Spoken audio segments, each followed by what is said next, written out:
Good afternoon. CCEA Cabinet first. First, we'll take up the matters that came up before the Cabinet today. This one. Yes. Cabinet approved the revised cost estimates for reconstruction and completion of Salma Dam project in Afghanistan by Messrs. Wapcos. This is a 3 into 14 megawatt project. The revised cost estimate is 1,457 crore for 8 major components of civil work and other components such as electromechanical, hydromechanical, and transmission line. The completion of the project has been envisaged in December 2014 or 2 years from the date of approval of the revised cost. The revised cost was approved today, so we expect that this will be completed by December 2014 or January 2015.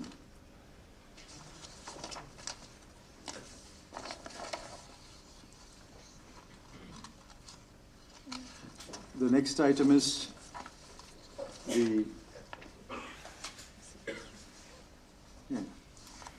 amendment to the SEBI Act. As you're aware, the Securities Appellate Tribunal is today chaired by a judge. The Act requires that the judge shall either be a judge of the Supreme Court or a person who is or has been the Chief Justice of a High Court. The post has been lying vacant since November 2011 because it has not been possible to find a judge from these two categories who is willing to be the presiding officer of SAT. We have consulted the Chief Justice of India, and we have therefore decided to enlarge the field of eligibility by including a sitting or retired judge of a high court with a minimum of 7 years of service as a judge. So the field of eligibility now will be either the person is or has been a judge of the Supreme Court, or is or has been a Chief Justice of a High Court, or is or has been a judge of a High Court. We are hopeful that we can fill this vacancy quickly. An ordinance will be promulgated, and then the Chief Justice will be required to suggest the name of a judge.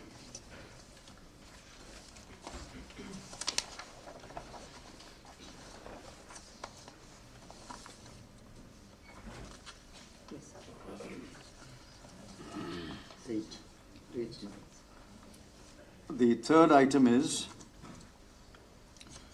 declaration of River Barak between Lakipur and Banga in the state of Assam as a national waterway by introducing a bill in Parliament. The stretch is 121 kilometers long. This was approved in March 2007, and the bill was passed by the Lok Sabha in 2009, but subsequently could not be passed by the Rajya Sabha before the dissolution of the 14th Lok Sabha.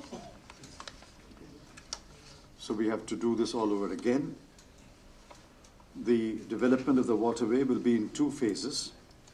The first phase at a cost of rupees 75 crore, and the second phase at a cost of rupees 48.3 crore.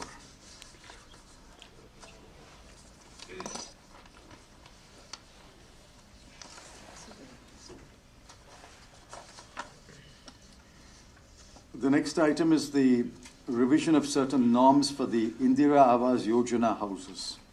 As you're aware, this is a flagship scheme of the Government of India, administered through the Ministry of Rural Development. It is aimed at addressing rural housing issues for the poor, that is, the persons in BPL families. Now, the decisions taken today: 1, the unit assistance will be increased from 45,000 rupees to 70,000 rupees in plain areas and from rupees 48,500 to rupees 75,000 in hilly districts, difficult districts, and the IAP districts. So the revised unit assistance is rupees 70,000 crore in plain areas and rupees 75,000 in the other difficult areas.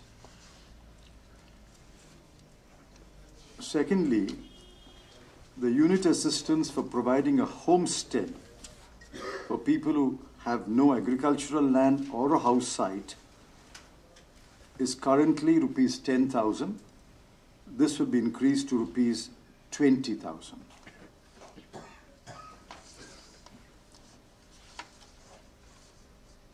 So these are two significant increases that are being made in order to help BPL families build their houses. This is a very popular scheme. In terms of physical achievement, this is a successful scheme. The demand is, of course, very, very large. But within the budget allocations made, we are trying to meet the demand. And having regard to the increase in costs and the need for early completion of the house once the construction is started by the beneficiary, we think that the amount should be enhanced. They are being enhanced now significantly to 70,000 rupees for the house and to rupees 20,000 for the homestead. In addition, what? 10 to 20, I said. For homestead, for buying the house. Huh? For the homestead is home site. Now, in addition to this, there is a scheme administered by public sector banks, whereas a beneficiary under the IAY is entitled to a loan of rupees 20,000 at 4% interest, DRI interest. Now, unfortunately, this window is not being availed of by many state governments and many district administrations. I'm told that it is being substantially availed of in Tamil Nadu and Gujarat. But other state governments, other district administrations must hand over the list of beneficiaries to the banks, and the banks are obliged to give a loan of 20,000 rupees at a mere 4% interest if the beneficiary wants the loan. But most beneficiaries will take the loan because the money will come at 4% interest. So my appeal is that all state governments and all district administrations, once they finalize the list of beneficiaries for the next year, must then hand over the list to the banks and then tell the beneficiaries, if you wish to take a loan, you will get a loan of 20,000 rupees at 4% interest. So that will be an additional benefit to the beneficiary to complete the house as early as possible. Is it true that the number of capacity is decreased? That's not correct. Actually, the proportion of physical achievement is higher than the proportion of fiscal expenditure.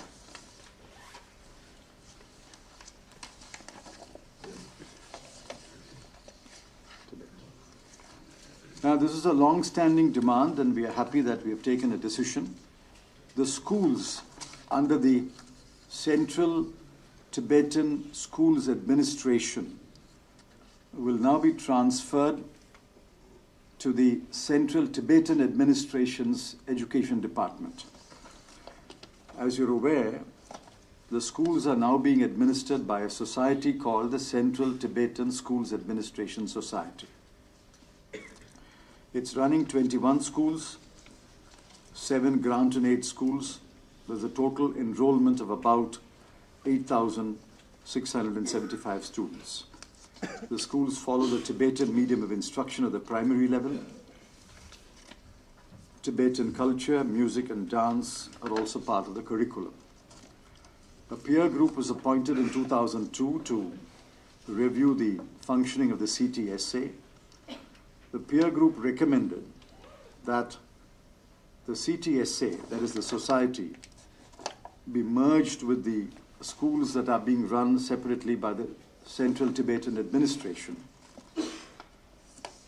And the CTA has also been seeking transfer of these schools on the basis of the recommendation of the peer group. We have discussed this matter with Dr. Lobsang Sangye, who is the Chief Executive of the Central Tibetan Administration. And the proposal is that all these schools will now be transferred to the Central Tibetan Administration over a 3-year period, and they will run the schools through the Department of Education of the Central Tibetan Administration, which has its headquarters in Dharamshala. This, of course, has the support and blessings of His Holiness the Dalai Lama.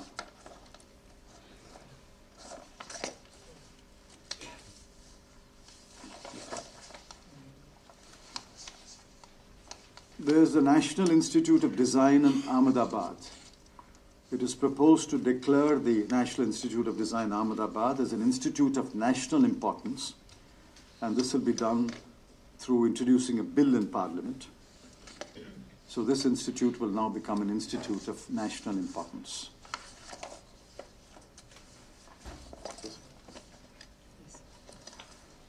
Pursuant to the budget announcement made by the Finance Minister on 16th of March 2012, we are infusing additional capital into public sector banks. We will infuse, before the end of this fiscal year, the sum of rupees 12,517 crore. This will enable the banks to maintain their Tier 1 CRAR at a comfortable level, and they will remain compliant with the stricter capital adequacy norms under Basel III whenever Basel III is implemented.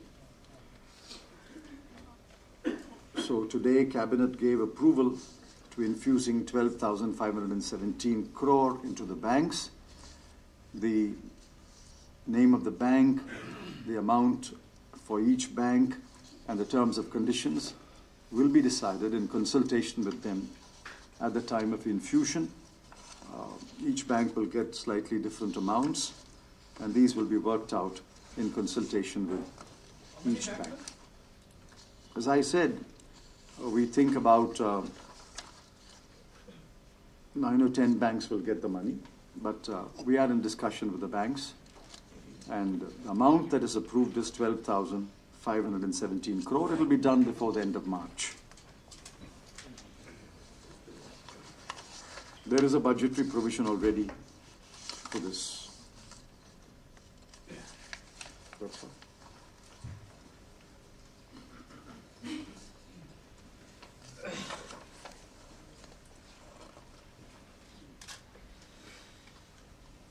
Yes. CCEA.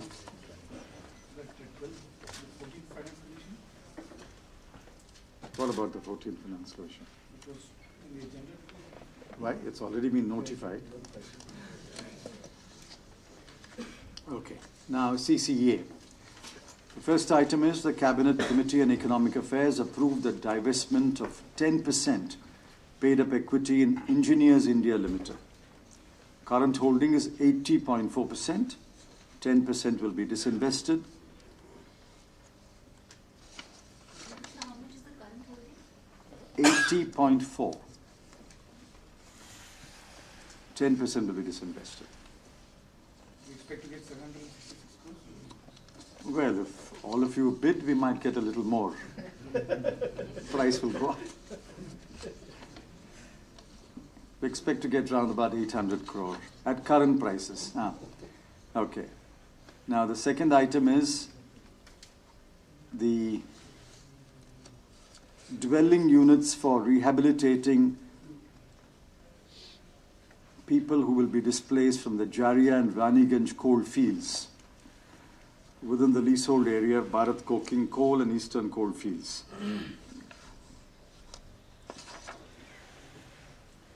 Now, we have now approved that the area of the dwelling unit will be increased from super built area of 27 square meters to super built area of 38.92 square meters. This will leave a carpet area of 25.1 square meter for each dwelling unit.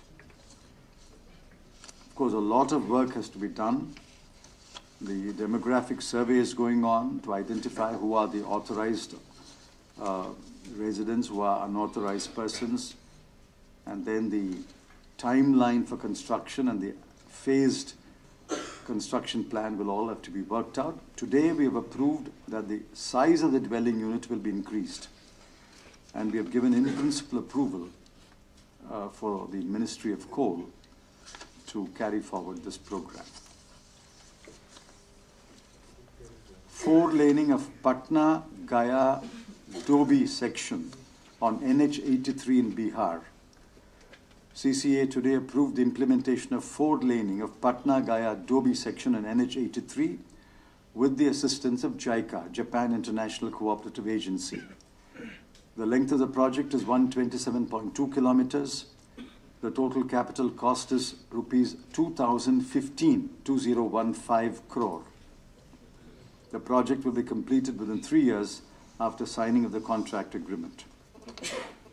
The project takes off from NH 30 at Patna and ends at Dobi. The Japanese government is ready to fund the same through a JICA loan, as the project will be part of the Buddhist circuit. The project will also serve as a link road for the world-class international Nalanda University, which is coming up at Rajgir.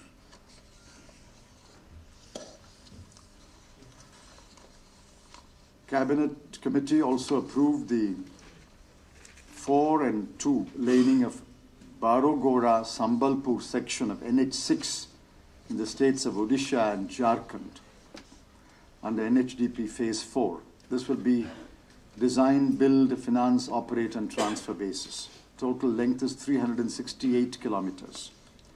Total cost will be 3,636 crore. Concession period will be 30 years. The main object of the project is to expedite the improvement of infrastructure in the states of Odisha and Jharkhand and reduce the time and cost of travel, particularly heavy traffic plying between Baragora and Sambalpur. NH6, as you're aware, is a major link for Kolkata in West Bengal to Hazira port in Gujarat. The project will improve the connectivity of Baragora in the state of Jharkhand with Bisoi, Jasipur, Keonjhar, Palahara, Devgarh, Barakot, Jamankira and Sambalpur in the state of Odisha.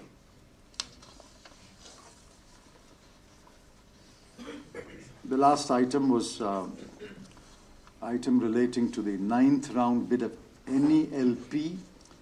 There was a bid by a company called Ishar, ISHAR, Ishar Gas Oil Private Limited for 3 blocks. They have been cancelled because this bidder does not have a positive net worth. His net worth is found to be negative. Therefore, we were rejecting his bids for 3 blocks. 1 block cannot be reassigned because there was no other bidder. Another block is being awarded now to the next bidder, which is a consortium of GAIL, BPRL, BF Infrastructure, and Monet Ispat. A 3rd block is being awarded to another consortium of Deep Energy, Deep Natural Resources, and Safal WSP. That is the next bidder. So Ishal Gas Oil's bids are rejected, and 2 of the 3 blocks are being re-awarded to the next bidder. The 3rd block cannot be re-awarded because there was no other bidder.